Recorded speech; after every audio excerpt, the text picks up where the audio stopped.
Assalamualaikum warahmatullahi wabarakatuh. Saya Valentina Luzu. Jadi saya di sini akan menjelaskan materi tentang tetes telinga.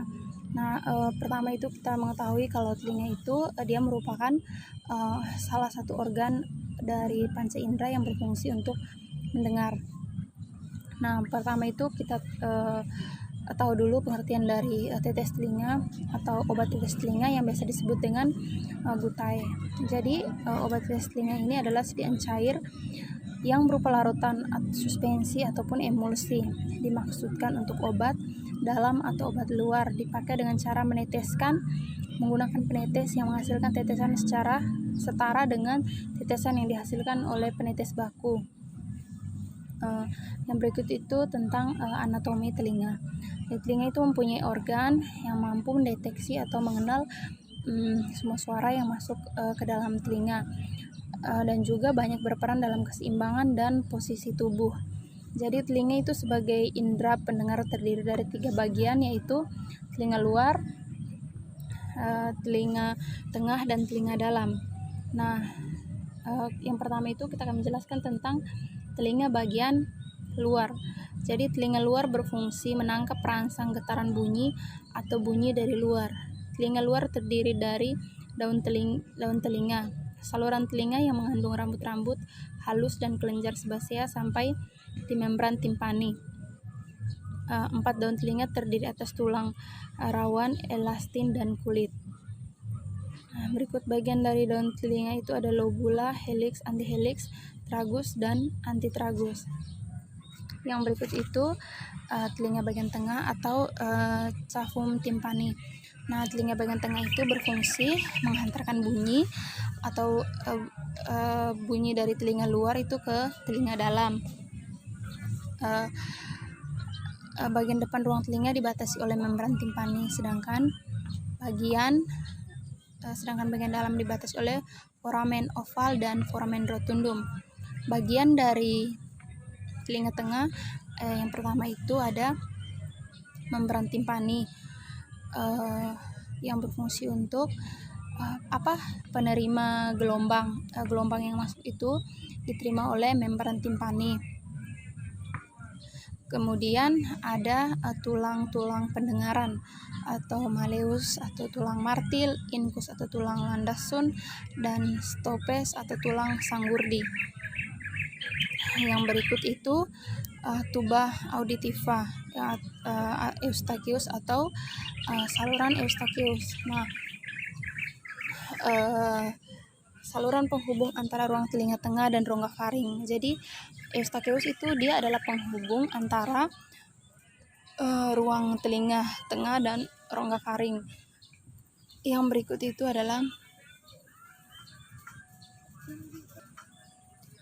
adalah telinga bagian dalam.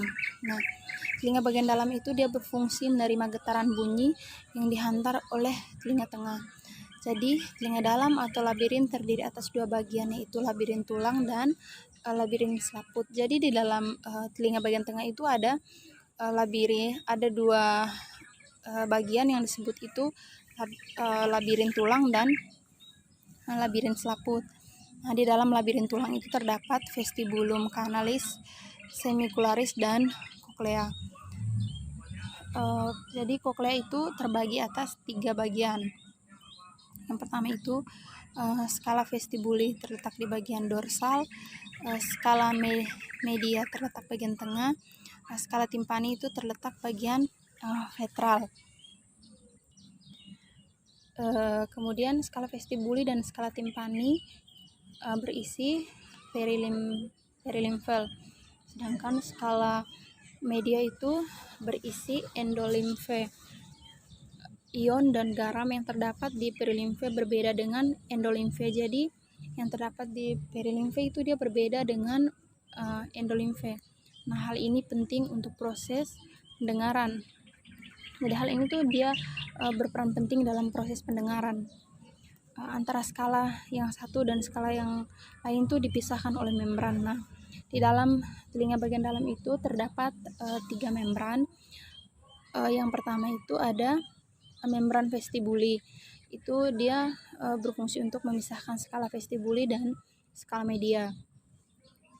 Kemudian membran tectoria itu memisahkan skala media dan skala timpani.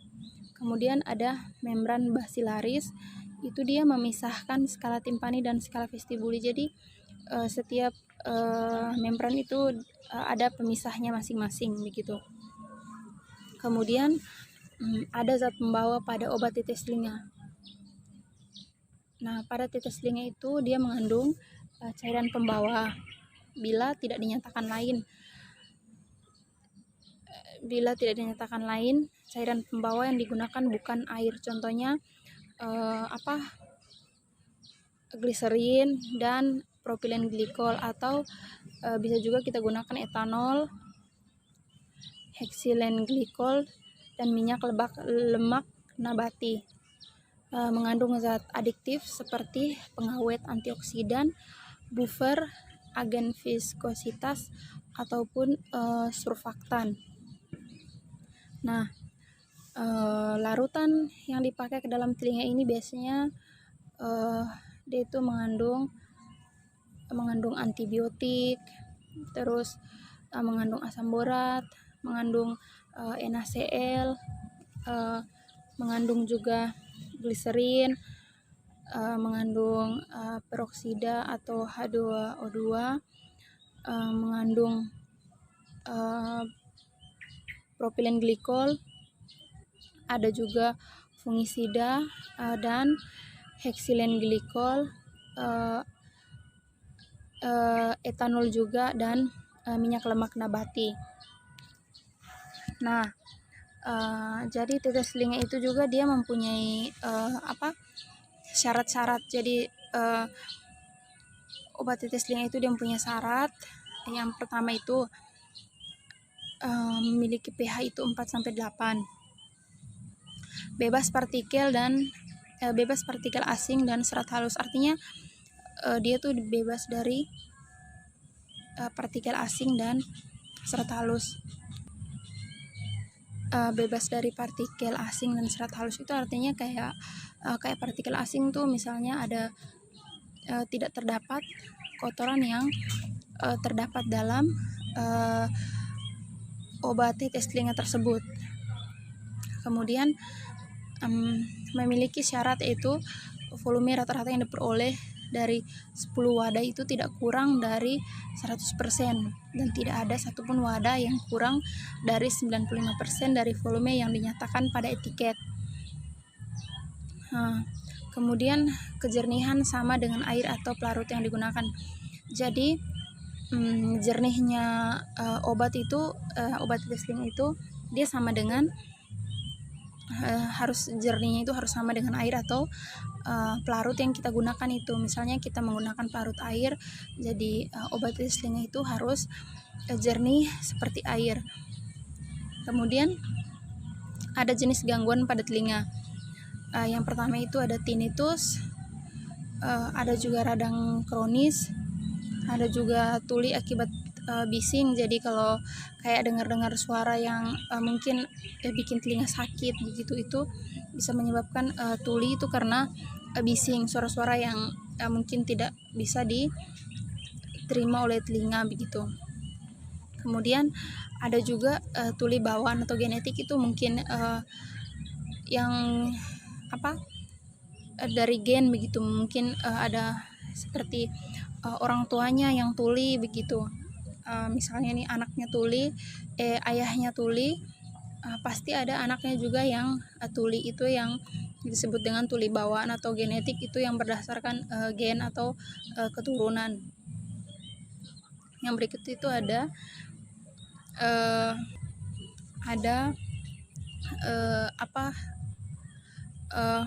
polimixin, itu kombinasi dari otopein. Otopein itu adalah obat yang digunakan untuk mengatasi radang pada telinga akibat antibakteri. Jadi kalau pada telinga radang itu kita bisa menggunakan polimixin itu. Kemudian ada chloramphenicol, kombinasi dari otolin dan kam. Terus ada neomycin, itu neomycin sulfat, itu kombinasi dari Otoprof dan Otozambon. Yang berikut itu ada kloramfenikol, itu erlami, itu yang terdapat dalam itu ada erlamisetin, reso dan ramikor.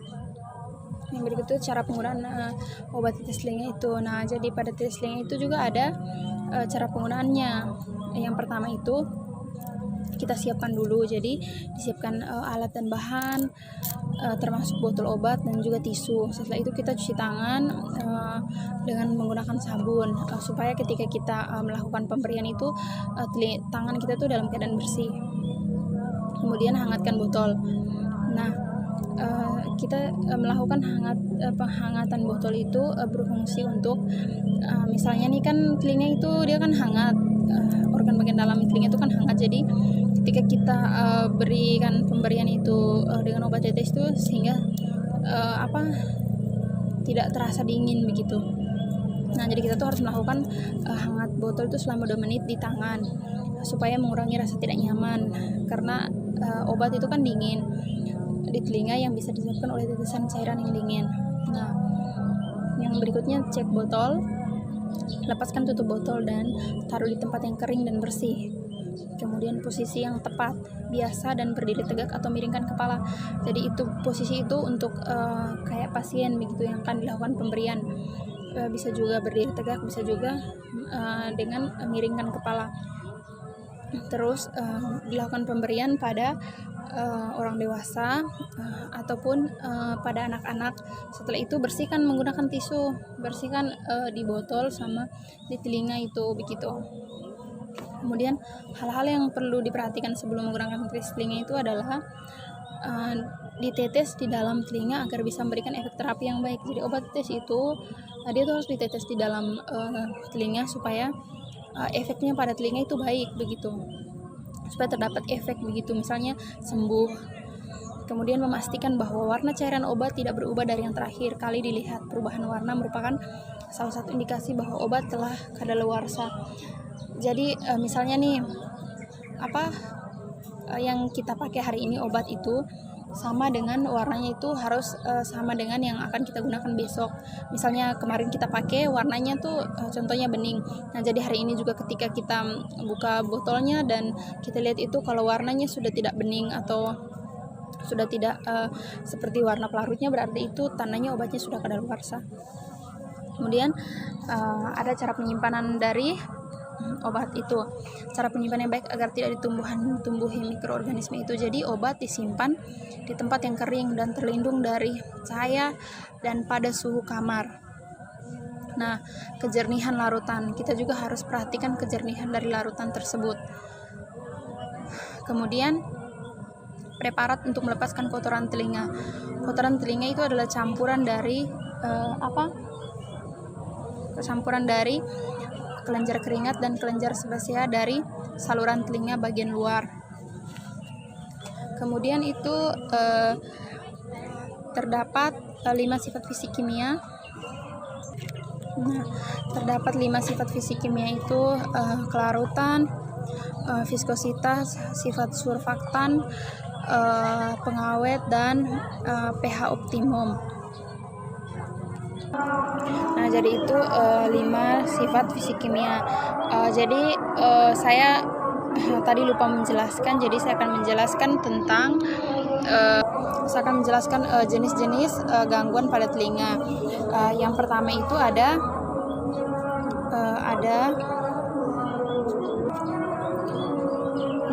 yang pertama itu ada tinnitus. Nah, tinnitus itu jadi di sini saya akan menjelaskan tentang tinnitus. Tinnitus itu merupakan sensasi telinga berdenging yang bisa berlangsung dalam waktu yang lama atau dalam waktu singkat. Telinga berdenging dapat terjadi hanya di telinga kanan ataupun telinga kiri ataupun bisa pada kedua telinga. Jadi tinnitus itu dia bukan suatu penyakit, tapi melainkan gejala atau kondisi lain, misalnya gangguan di dalam organ telinga. Nah, gangguan di dalam pembuluh darah ataupun karena efek samping dari obat-obatan yang kita konsumsi. Tinnitus atau kuping berdengung itu merupakan kondisi yang bisa dialami semua orang dengan segala usia, baik anak-anak maupun juga lansia. Namun gejala ini umumnya dialami oleh orang yang umurnya di atas usianya di atas 60 tahun. Gejala tinnitus itu ditandai dengan sensasi mendengar bunyi, padahal tidak ada suara di sekitarnya. Penderita tinnitus bisa mengalami sensasi bunyi pada salah satu telinga atau pada kedua telinga. Itu tentang tinnitus. Kemudian kalau yang berikut itu adalah radang kronis.